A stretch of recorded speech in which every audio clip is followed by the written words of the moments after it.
एक बड़ी पुरानी कहावत है, अतिशय रगड़ करे जो कोई अनल प्रकट चंदन से होई। आधी रात को अब कौन सी मिसाइलें तैनात हो गई है जो चाइना के लिए सबसे बड़ा टेंशन खड़ा कर रहा है। और तैनात करने वाला देश कौन है कि एक बड़ा हड़कंप सा मचा हुआ है। इन सब के बीच में ये भी देखने को मिल रहा है लिंडसे ग्राहम ये बड़बोले जिन्होंने कई बार ऐसे बयान दिए हैं जिस बयान की वजह से भूचाल भी आए हैं। इन्होंने सऊदी अरब को क्या एक तरीके से वार्निंग देना शुरू कर दिया है और सऊदी अरब को ये क्या समझा रहे हैं कि आप हमारे लिए नहीं लड़ोगे तो क्या क्या।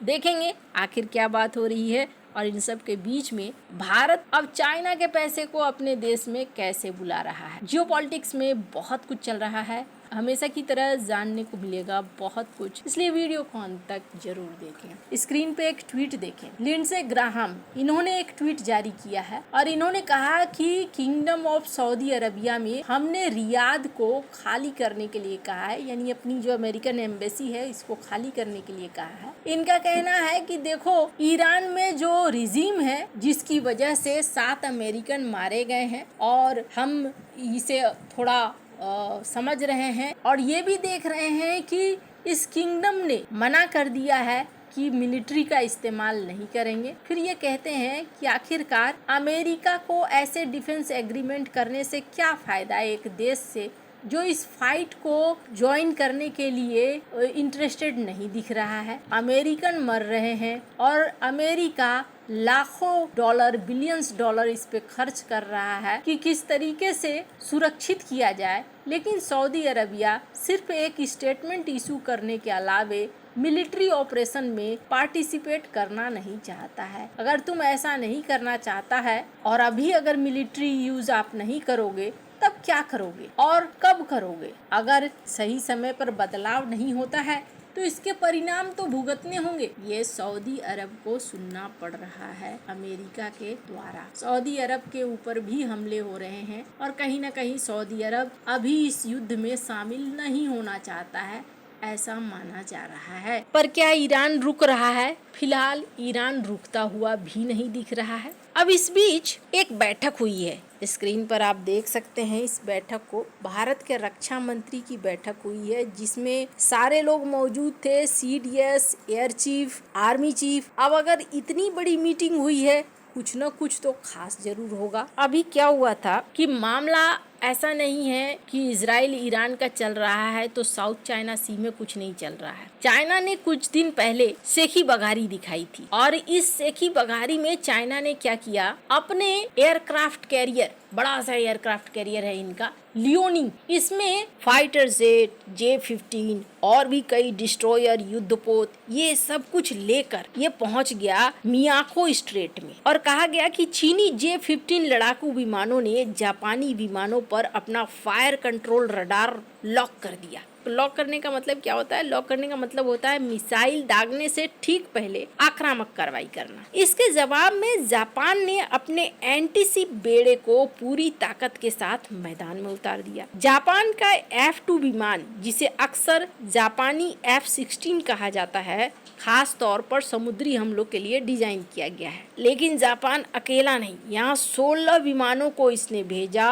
और इतनी भारी मात्रा में मिसाइलों को लेकर भेजा कि अगर ये मिसाइलें गिर जाती तो लियोनिंग वहीं पर डूब जाता। 64 मिसाइलें इन्हें लेकर उड़ा था जापान। एक साथ अगर हमला करता तो किसी भी आधुनिक एयरक्राफ्ट कैरियर के बचाव तंत्र को ध्वस्त करने के लिए ये काफी था। जापान की अपनी मिसाइल है ASM-2। ये मिसाइल दुनिया की सबसे सटीक एंटीशिप मिसाइलों में से एक मानी जाती है। 140 किलोमीटर से ज्यादा दूर बैठे दुश्मन के जहाज को पलक झपकते ही तबाह कर सकती है। इसमें इमेजिंग इंफ्रारेड सीकर है जो इसे दुश्मन के जहाजों और नकली टारगेट के बीच अंतर करने में मदद करता है। इसे जाम करना या रडार से धोखा देना नामुमकिन के बराबर है, क्योंकि ये जहाज की गर्मी और उसकी तस्वीर को पहचान कर हमला करता है। तो यहाँ स्थिति ऐसी आ गई थी कि जापान 64 मिसाइलों के साथ निकल पड़ा था। लेकिन मामला यहीं खत्म नहीं हुआ। ईरान अमेरिका का ये युद्ध किस तरफ मोड़ लेगा ये किसी को पता नहीं है, और जो जो देश संबंधित हैं वो अपनी अपनी तैयारियों में लगे हुए हैं। अगर जापान को देखे तो जापान ने खलबली मचा दी है, वो भी आधी रात को। और वो खलबली कैसे मचाई है? जापान ने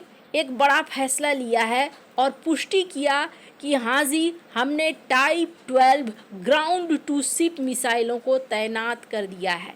कौन है ये, क्या है ये एक पुरानी मिसाइल है जिसका रेंज 200 किलोमीटर था, लेकिन जापान ने इसे अपग्रेड करके 1000 किलोमीटर कर दिया है। इतना लंबा रेंज की ये मिसाइल जापानी द्वीप से सीधे चाइना के मुख्य भूभाग तक पहुंचने में सक्षम है। इन मिसाइलों को मार्च के अंत तक दक्षिण पश्चिमी कुमामोटो प्रोटेक्टर के कैंप कैंगून में तैनात किया गया, जो काफी नजदीक है चाइना से। ये तैनाती कहा जा रहा है कि सिर्फ एक शुरुआत है, और जापान की रक्षा मंत्रालय क्या कह रही है कि इस साल के अंत में इन मिसाइलों को टोक्यो के पश्चिम में भी हम लगाएंगे, जो चाइना से काफी नजदीक होगा। ये एक बहुत बड़ा टेंशन है जो इन्होंने दे दिया। कहा गया सोमवार सुबह लॉन्चर कैंप पहुंचे तो बड़ी लोगों ने प्रदर्शन किया। प्रदर्शनकारियों का कहना है कि ये तैनाती अचानक से कर दिया गया, क्योंकि जापान में ना एक वर्ग ऐसा भी है जो चाहता है लड़ाई झगड़ा ना हो, लेकिन भयभीन प्रीत न हुई है, लड़ोगे नहीं तो गायब हो जाओगे। ये वाला सीन है, जापान समझ चुका है। अब ऐसे में जापान ने अपने मिसाइलों की तैनाती की तो कुछ लोग विरोध में भी आए कि हमें अचानक से पता चला, ये तो बिल्कुल ठीक नहीं है, ऐसे नहीं होना चाहिए, वैसे नहीं होना चाहिए। खैर, ये जापान की तैयारी है। तो वहीं दूसरी तरफ भारत में भी मीटिंग हुई, जैसा मैंने कहा, और ये एक ऐसे समय में मीटिंग हो रही है जो बता रहा है कि कभी भी कुछ भी हो सकता है। अगर ये युद्ध नहीं रुका तो इस युद्ध के परिणाम और भी भयानक हो सकते हैं। भारत भी यहाँ पर बैठा, हालांकि भारत ने ऐसा कुछ नहीं कहा कि हमने सिर्फ इसी माहौल को देखकर ये बैठक किया है, बल्कि भारत ने ये भी कहा कि हमने अपना नया डॉक्यूमेंट भी लॉन्च किया है। 2047 तक के अपने प्लान पर हमने बात की है कि किस तरीके से हम अपने प्लान में आगे बढ़ेंगे और अपनी सेना को मॉडर्न बनाएंगे। खैर, अब ये मीटिंग पाकिस्तान को टेंशन जरूर दे रही होगी, क्योंकि हालात ऐसे हैं कि उनके अंदर एक डर सा बैठा हुआ है कि अब भारत क्या एक्शन ले ले। पर आपको बता दूं, भारत के 36 जहाज भी अटके पड़े हैं स्ट्रेट ऑफ हॉर्मुज के आसपास। कहा जा रहा है कि हो सकता है इस बैठक में भारत ये भी निर्णय ले रहा हो कि ऊर्जा आपूर्ति को सुनिश्चित रखना है और अपने ऑयल टैंकर वगैरह को सुरक्षित रखना है, तो किस तरीके से समन्वय में मिलकर काम किया जा सकता है। क्योंकि दुनिया एक ऐसे मुहाने पर खड़ी है, अगर ये युद्ध रुकता नहीं है तो इसके परिणाम अलग थलग हो सकते हैं। खैर, अब यहाँ पर चाइना के लिए सबसे बड़ी मुसीबतें निकल कर आ रही है। चाइना कैसे इन परिस्थितियों को संभालता है, ये देखने वाली बात होगी। एक जमाना था, काफी लंबे समय तक चाइना ने अपनी मनमानी की है, और अब चाइना को सही तरीके से घेरा जा रहा है, जो बहुत ज्यादा जरूरी था। आपको क्या लगता है, आखिरकार कहाँ तक बात जा सकती है और क्या हो सकता है? कमेंट कर अपनी राय जरूर बताएं। जल्द मिलते हैं अगले वीडियो में नई खबर के साथ।